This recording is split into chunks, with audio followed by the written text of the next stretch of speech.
Antonin, technico-commercial. Nicolas, technico-commercial, Secteur Est de la France. secteur Ouest de la France. Aujourd'hui, on va vous parler Mise en route. le Rotoknife de chez Immense, qui est l'aérateur à disque. Aujourd'hui, on est sur une version de démonstration, donc on va avoir une grille ouverte. Vous, quand vous aurez la machine, vous allez avoir une plaque complètement fermée. L'attelage, c'est un attelage 3 points classique, 2 crans pour choisir soit en haut, soit en bas. Au niveau du 3 points, il est directement mis en flottant, vous allez avoir une lumière. Le but, une fois que la machine est au sol, l'axe doit se retrouver au milieu. Machine très simple, un rouleau avant, un rouleau arrière, le rotor au milieu, tout simplement. Pour le réglage du Rotoknife, rien de très compliqué. On va se retrouver sur le côté, une petite molette ici à désamorcer de chaque côté. Ensuite, bien tout simplement pousser et régler.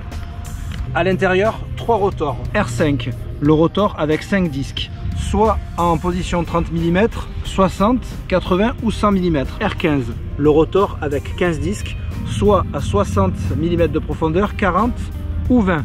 R29, le rotor avec 29 disques. Une fois que j'ai choisi, je viens tout simplement remettre la petite languette et bloquer mon rotor. Quand j'ai terminé de travailler, pour pouvoir poser ma machine au sol, me mettre sur T, le mode transport.